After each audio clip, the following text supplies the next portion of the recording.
Do you have any leftovers for my baby?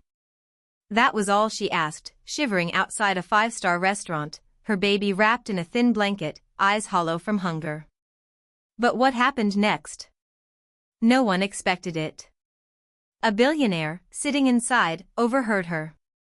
And instead of calling security or brushing her off, he stood up. What he did next didn't just shock the woman, it shocked everyone watching. From a single act of kindness to a chain of events that would rewrite both their lives forever, this isn't just another rags to riches tale. It's a story of humanity, dignity, and the kind of twist that hits you right in the heart. Excuse me, do you mind if I take what you won't finish? The words came out so softly, they were almost swallowed by the evening breeze. But Leon Maddox heard them loud and clear. He looked up, momentarily stunned. Before him stood a young woman holding a baby wrapped tightly in a worn-out beige blanket.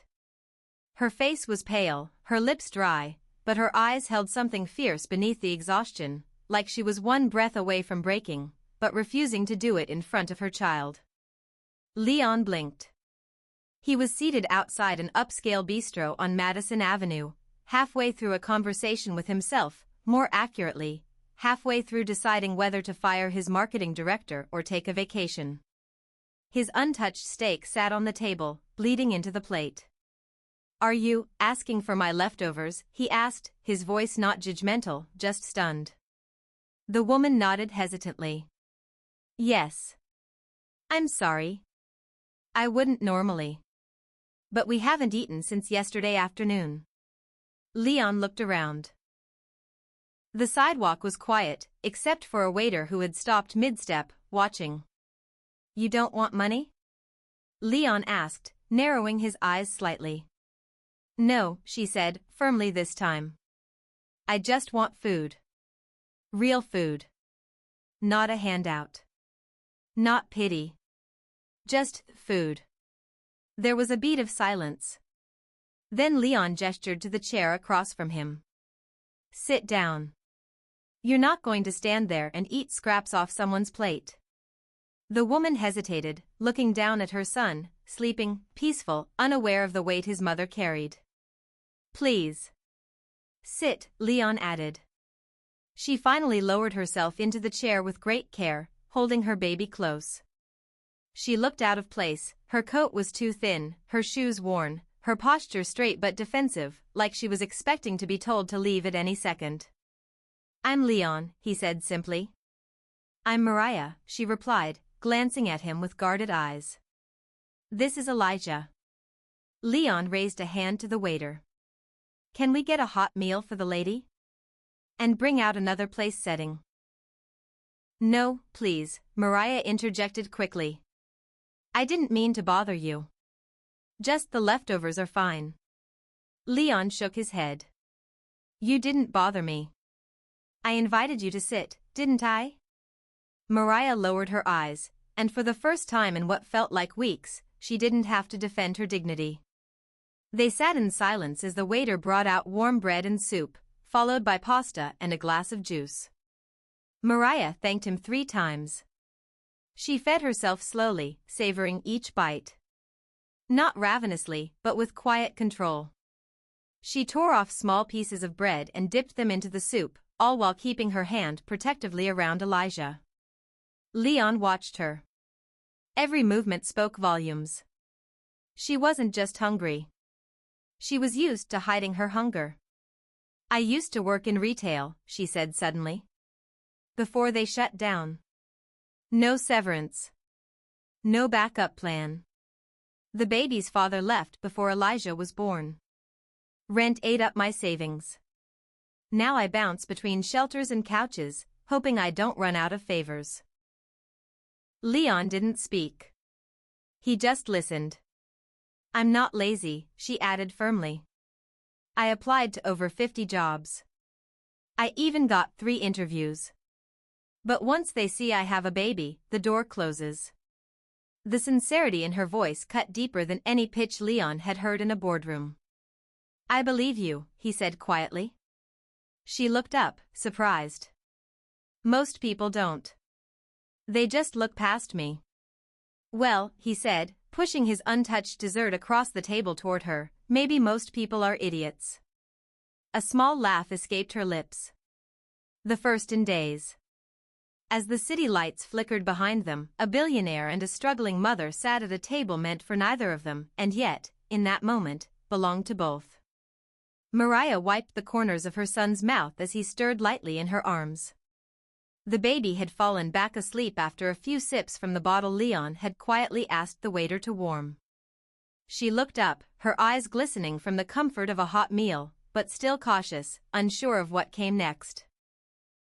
Leon leaned back in his chair, watching her with a gaze that wasn't pity, but intrigue. "You said you worked in retail, what exactly did you do?" "I was an assistant manager at a clothing store," Mariah said, her voice steady. "Fast fashion place, but I was proud of it. I managed schedules, trained staff, even helped with displays.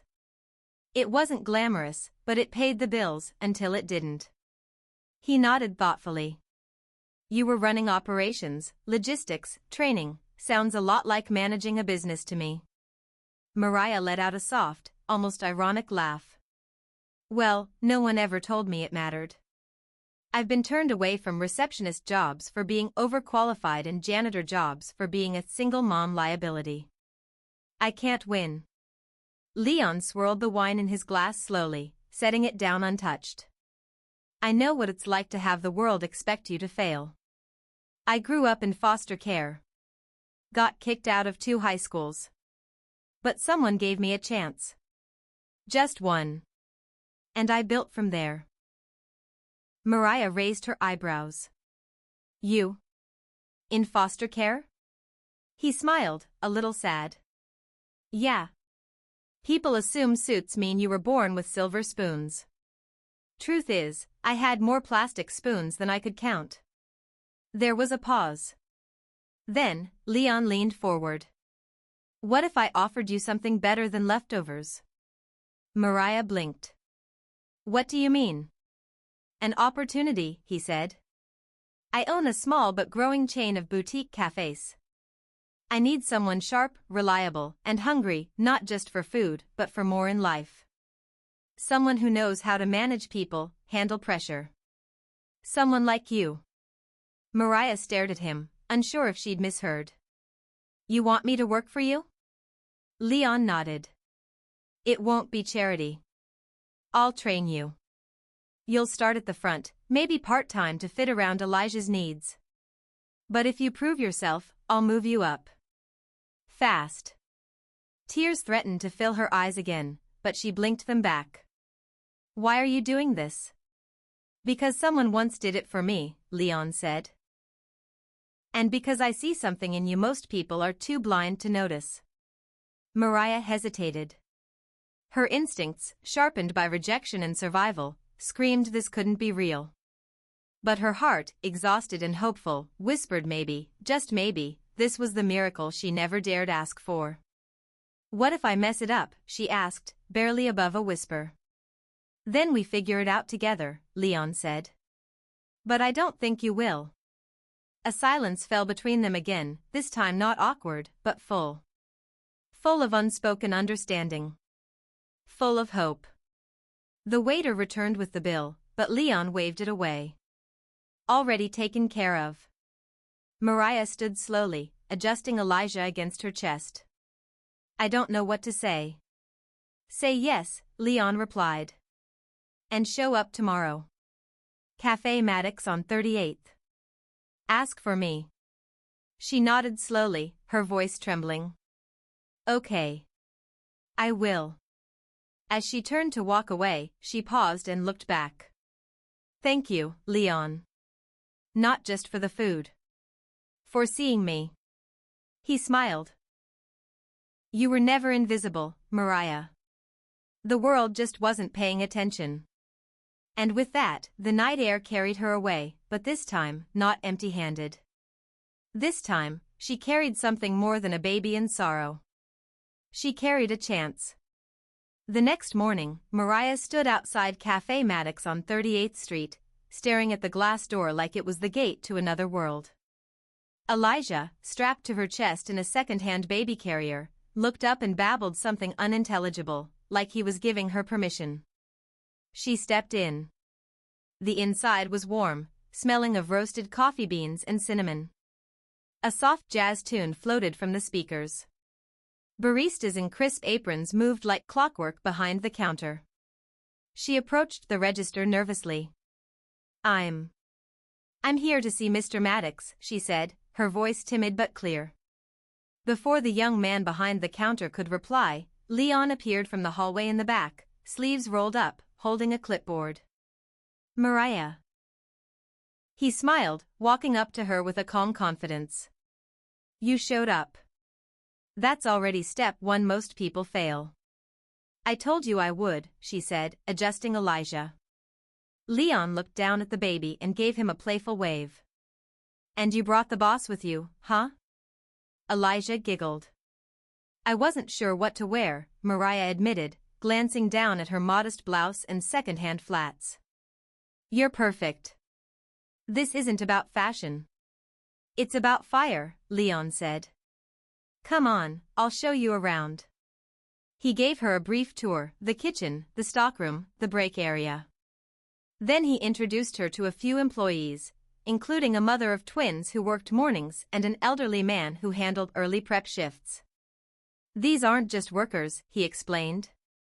They're people like you. People who know what it's like to build from the ground up. Mariah's first week wasn't glamorous. She cleaned tables, learned the register, stocked napkins, and organized receipts. But she did it with precision and heart. She was early every day, stayed a few minutes late, and memorized the names of every regular customer by day 3. Do you ever rest? One of the baristas asked with a laugh. Mariah smiled. I can rest when Elijah has his own bed again. Leon noticed. One afternoon, he approached her in the break room while she was feeding Elijah a banana. I've been watching you, he said. In a non-creepy, employer kind of way. Mariah laughed, surprised by his candor. You've got a gift, Mariah. You're not just working hard, you make people feel seen. That's rare. I'm just doing what I'd want someone to do for me, she replied. Treat people like they matter. Leon nodded. I want to offer you something more. A shot at management training. Her eyes widened. Me? Already? You've earned it. Besides, I need more people in leadership who understand struggle and still choose kindness. Mariah's throat tightened. No one's ever said things like that to me before. Well, he said, get used to it. Over the next few weeks, Leon mentored her directly. He taught her about profit margins, scheduling, and supply chains. Mariah soaked it in like sunlight after a long winter. Even on her days off, she showed up to learn. She started suggesting ways to cut waste, improve customer service, and streamline delivery schedules. One night, after closing, she lingered in the office with Leon. Why me? She finally asked. Leon paused before answering. Because I saw someone drowning quietly. And instead of asking for a boat, she asked for a paddle. Mariah's eyes filled with tears. I don't want to be a charity case. You're not, he said. You're my best investment. That night, as she pushed Elijah's stroller home, a different kind of tired weighed on her. Not exhaustion. Not defeat. But the ache that comes from working towards something real. She didn't have money yet. She didn't have a house. But for the first time in years, she had momentum. And in a world that had so often pushed her back, that felt like a miracle. The days turned into weeks, and weeks into a full month. Mariah's hands no longer trembled when she clocked in. Her stride had purpose, her posture a quiet pride. She was no longer the woman asking for scraps, she was managing weekend shifts, resolving customer complaints, and even training new hires. One Friday afternoon, Leon called her into the office. The door closed behind her with a soft click. I have something to ask you, he said, leaning against the desk. Mariah raised an eyebrow. Uh-oh. That sounds serious. He chuckled. It is. I want to open a second location, uptown. A smaller version of this cafe, more takeaway focused. And I want you to run it.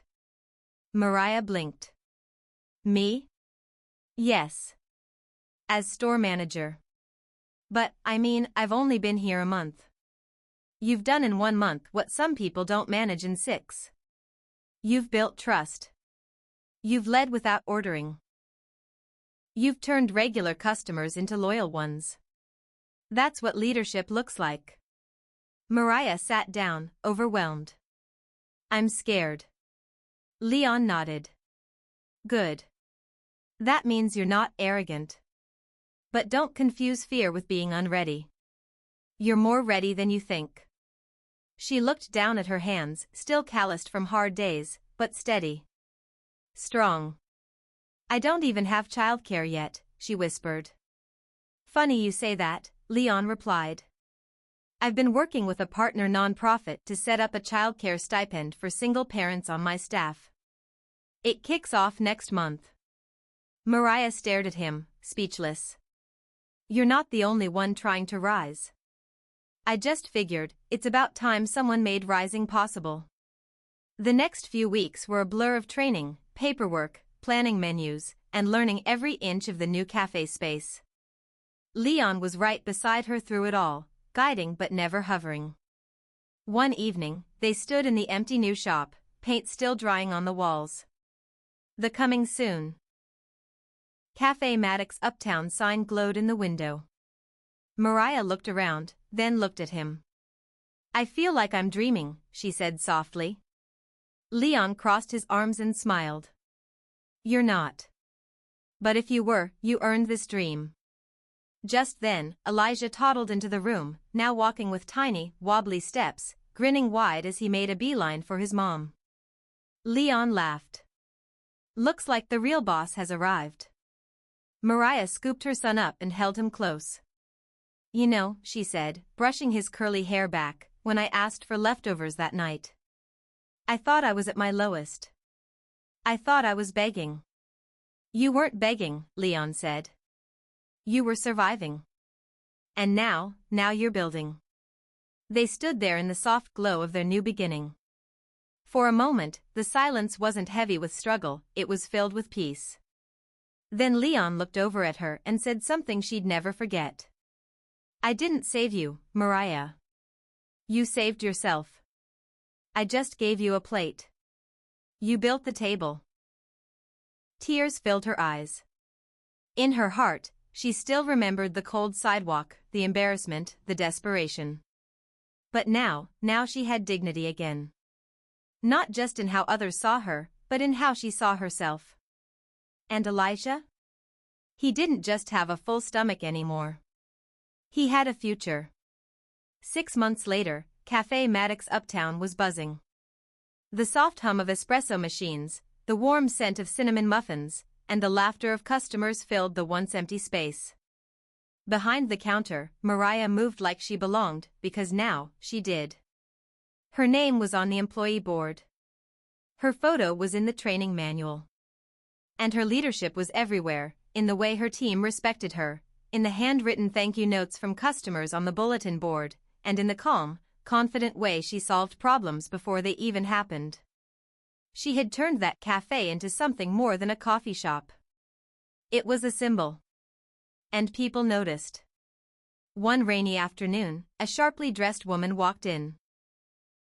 Black heels, designer coat, and a face that looked vaguely familiar.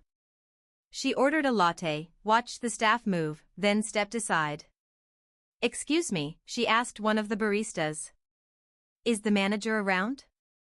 Mariah came out from the back, wiping her hands on a towel. Yes, I'm Mariah. How can I help? The woman extended a business card. I'm Clarice Morgan, Senior Hiring Director at Hadley Group. Mariah blinked. Hadley Group? One of the largest hospitality chains on the East Coast? I've been hearing about this place, Clarice continued. It's got a reputation for top-tier service and unusually loyal customers. I had to see for myself. Mariah was stunned. Well, thank you. That's very kind. No, Clarice smiled. It's smart. I'd like to talk to you about leading a new initiative we're building, something focused on community-run cafes in underserved neighborhoods. We need someone who's lived it. Someone with fire. Someone like you. Mariah didn't know what to say. Behind her, Elijah, now almost 2, peeked out from the office door, holding a crayon in one chubby fist. Clarice looked at him and smiled. You've built something beautiful here, Miss Thompson. And people are noticing. That night, after Clarice left, Mariah sat on the cafe's back steps, watching the rain tap against the pavement. Elijah was asleep inside, curled up in the corner play area she'd built from donated toys and a soft rug. Leon walked out quietly, 2 mugs in his hand. He handed her one. You always did like peppermint tea, he said with a grin. Mariah smiled. I got a job offer today. I heard, he said. They called me for a reference. She looked at him, eyes wide. You gave them one? I told them the truth. That you're the most resilient, hardworking, deeply human leader I've ever worked with. She was quiet for a long moment. I thought life was over when I was sitting outside that restaurant 6 months ago, she whispered. I thought I'd failed as a mother. As a person. Leon turned to her, voice gentle. You never failed, Mariah. You were just waiting for the right page to turn. She looked down at her hands. They were no longer shaking. No longer cracked from cold or burden. They were strong. Capable. Proud. I'm not sure what I'm going to do yet, she said softly. Part of me is scared to let go of this place. You don't have to, Leon said. But whatever you choose, know this. You'll never be that woman asking for leftovers again. Mariah looked through the cafe window, where her son lay safe and full and warm. She smiled through the tears. No, she said. Now I serve the table. And just like that, the girl who once asked for scraps walked into her future, head high, heart full, and hand in hand with the little boy who would grow up knowing that courage wasn't loud. It was soft. And sometimes, it started with a single, quiet question. Do you have anything left to share? Now, she had everything.